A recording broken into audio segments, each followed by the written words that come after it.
دوست اور بزرگ یہاں بیٹھے ہیں، تمام دوستوں بزرگوں ساتھیوں خواتین اور حضرات السلام علیکم۔ میں سب سے پہلے تو ممنون ہوں حسین بھائی کو اتنی اچھی محفل میں آج مجھے بلایا۔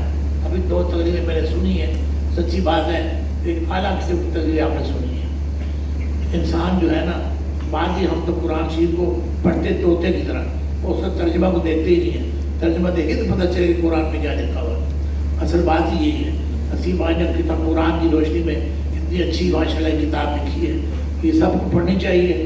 میں نے کل بھی اسی بولا مجھے 2-4 کتابیں نے میری بیٹی بھی مانگنی میں سے تاکہ وہ بھی پڑھے۔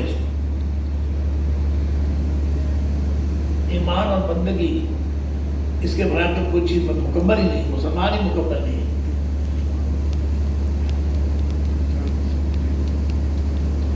ابھی بس ذکر ہوا کہ جیسے مسعود بھائی نے کہا پاکستان میں جھوٹ کی میں اس پہ لکھ کے لایا، پاکستان میں بے انتہا لوگ جھوٹ بولتے ہیں، اتنی بے برکتی ہے۔ آپ دیکھیں پورا ملک آج پریشان ہے، نفسا نفسی کا عالم ہے۔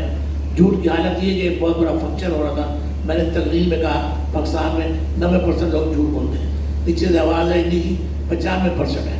پاکستان میں افیکٹ ہے، اگر میں جھوٹ بول رہا ہوں، آپ کو پتہ ہے میں جھوٹ بول رہا ہوں، آپ مجھے منع بھی نہیں کرتے اور چپ کر میرا تھوڑا آپ علم میں جھوٹ بول رہا ہوں، مجھے بھی علم میں جھوٹ بول رہا ہوں۔ پاکستان میں جہاں چلے جائیں بچے آپ کے سامنے جھوٹ بولتے ہیں، ہم ان کو منع نہیں کرتے۔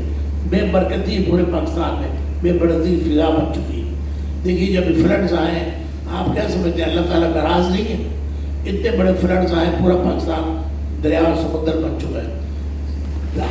تقریباً 950 پورے 1000 کے لوگ بیچارے مارے جا چکے ہیں، چھوٹے چھوٹے بچے بیچارے۔ اسے دکھایا چھوٹی سی بچی اس میں تھی اپنی پڑی ہوئی مٹی میں، اس کو اٹھایا بچی رو رہی تھی، ماں اس کی ڈوب گئی، بچی مٹی میں سے مل گئی۔ اس طرح کے بے تاب اگر آپ ٹیلی ویژن پہ دیکھیں یا واٹس ایپ پہ آپ ایسی چیز نظر آئے گی، آپ کے رونگٹے ہل جائیں گے، آپ بولیں گے یار پاکستان میں کیا ہو رہا ہے۔ میں نے یہ کہنا چاہتا ہوں دوستوں، فلڈ کے معاملے میں کیا گورنمنٹ کو علم نہیں تھا کہ 2 سال 4 سال پہلے بھی فلڈ آئے؟ مصیبت ہے ہمارے یہاں جو گورنمنٹ ہے نہ نالے صاف کرتی ہے نہ وقت پہ کوئی کام ہوتا ہے۔ جب فلڈ آ جاتا ہے اس کے بعد ساری مصیبتیں پڑ جاتی ہیں، سارے ہنگامے ہو جاتے ہیں۔ میں سمجھتا ہوں میں چاہیے اس معاملے میں سب کے سب معاملات کو اپنے سارے مل جل کے اس معاملات کو صحیح کریں، لوگوں کو سمجھائیں کیا کرنا ہے۔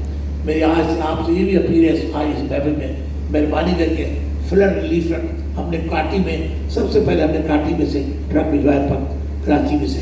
مجھے خوشی ہے آج کراچی چیمبر والے اور باقی فیڈریشن والے اور باقی لوگ بھی یہ کام شروع کر دیے۔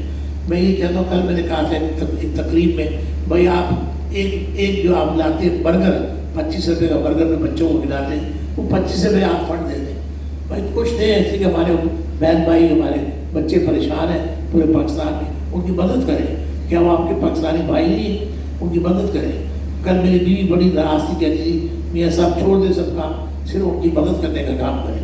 میں آپ سے اپیل کرتا ہوں سارے دوستوں سے، مہربانی کر کے فلڈ ریلیف فنڈ کے لیے پیسے دیں۔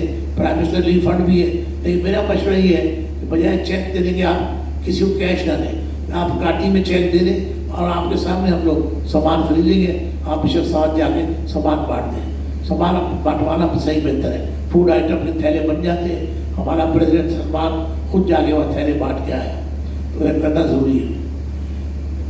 آخر میں ایک بات ضرور کرنا چاہتا ہوں دوستوں، یہ ہے کہ پاکستان میں مسلسل تماشا بنا ہوا ہے۔ 2 گروپ ہیں، ایک گروپ چور کہتا ہے تو چور تو چور، پورا پاکستان برباد ہو رہا ہے، کسی کو اپنے فیوچر جنریشن کا خیال نہیں ہے۔ ہمارے ملک میں دیکھیے نا ہو کیا رہا ہے، ٹیلی ویژن کو شرم آتی ہے، تو چور تو چور تو چور چور چور کہہ کے کسی کو یہ فکر نہیں کہ میرے بھی بچے ہیں، گورنمنٹ افسروں کے بچے ہیں، فوج کے بچے، سب کے بچے ہیں، ہمارے بچوں کا کیا مستقبل ہے، کیا ہم چھوڑ کے جا رہے ہیں۔ میری درخواست ہے تمام پاکستانی، تمام جتنی بھی سیاسی پارٹی ہیں، خدا کے بعد سے ایک جگہ بیٹھے سوچے پاکستان کے لیے کیا کرتے ہیں۔ پاکستان میں اتنا بڑے آفات آ گئی ہے، اس آفت سے کیسے جان چھڑانی ہے، لوگوں کی طرح مدد کرنی ہے۔ چور چور کہنا بند کریں اور مل جل کے پاکستان کی خدمت ہو جائے۔ اور سب سے بڑی چیز میں آج کا روز کہتا ہوں وہ ہے آرمی نہیں ہوتی تو آج ہم یہاں نہ بیٹھے ہوتے ہیں، گھروں میں بیٹھے ہوتے ہیں۔ آج ہماری آرمی میں سلام کرتا ہوں آرمی کو اور chief of the army staff کو، ماشاءاللہ ان کی خدمات ہیں جو ہماری دن رات محنت کر رہے ہیں۔ آرمی جوان شہید ہو رہے ہیں۔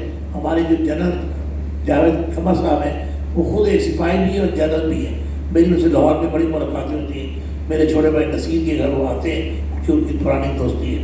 بڑے اچھے آدمی, پڑھے لکھے آدمی, بلکہ بہت بزنس مین ہیں, بڑے اچھے بزنس مین کے مشورے بھی دیتے ہیں. میں کہنا چاہتا ہوں مہربانی کرے کوئی اگر آدمی کے خلاف بولے تو کنڈیم کرے, آدمی کے خلاف کوئی بات نہیں سننی چاہیے.